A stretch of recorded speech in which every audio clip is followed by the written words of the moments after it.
nào rồi, tôi gì xuống nào rồi. Tôi gì nữa luôn. Nhiều, siêu, siêu. Cái này dễ sợ đấy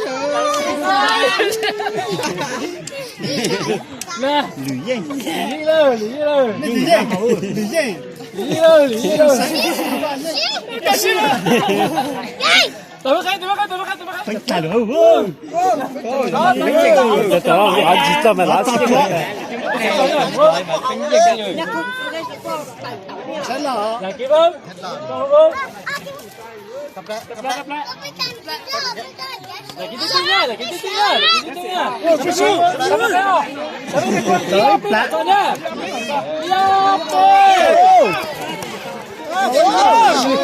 程序员，讲是吧？这底路硬刚，咱们看下。他跑啊，你看你很硬朗的，路是冷不？阿罗是冷不？程序员，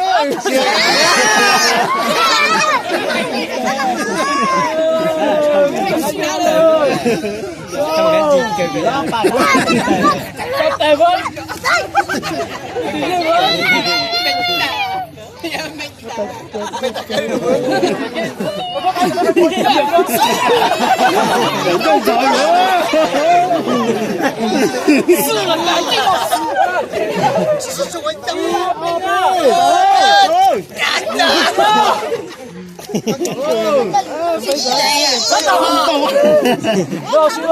，thông讯rồi, ai giờ bao giờ nhìn đấy, phải nhìn vào đấy.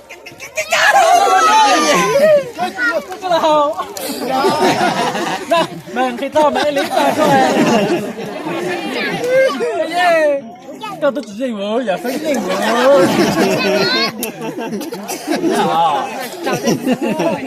Tẩy nó tí Chứ mày mãi lính tao thôi mà.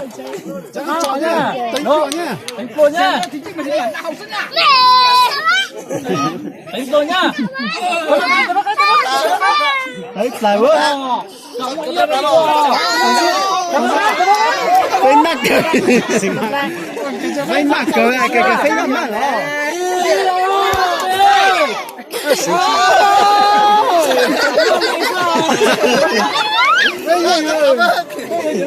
Quanh rồi.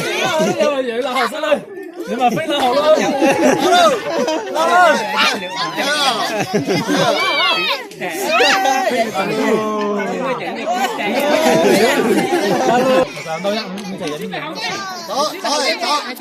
Đó tập ra không?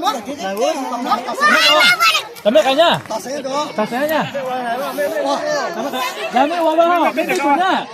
Chọc vào nhá, chọc vào nhá. Tắm mẹ cái. Đi.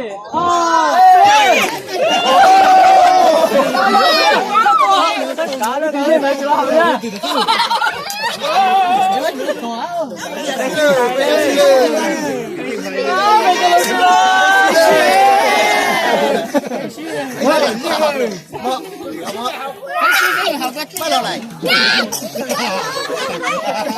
Đã lùm á.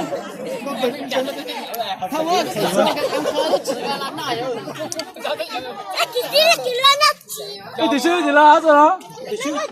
Từ xưa thì học gì? Lao tao. Rồi thế. 1, 2, 3, 4 lâu rồi nhá.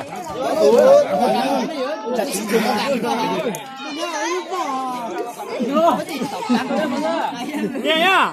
Ấp với màn bằng thôi nhá. Coi nhá tụi nhá. Đấy.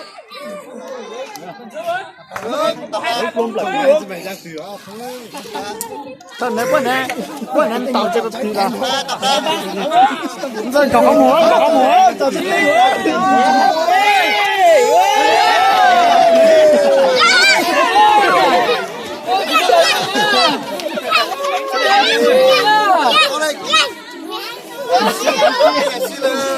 Nó rồi nhớ gì xin lỗi ơi.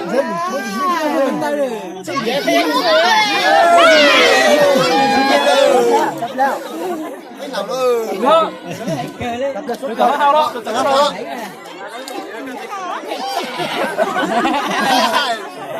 Ra thế, nhìn nó còn nhá.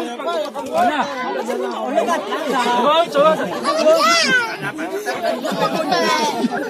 Giấy rồi, giấy. 好跳啊！好跳啊！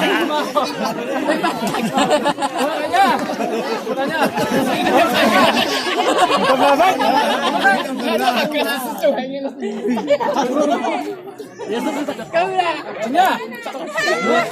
一二三。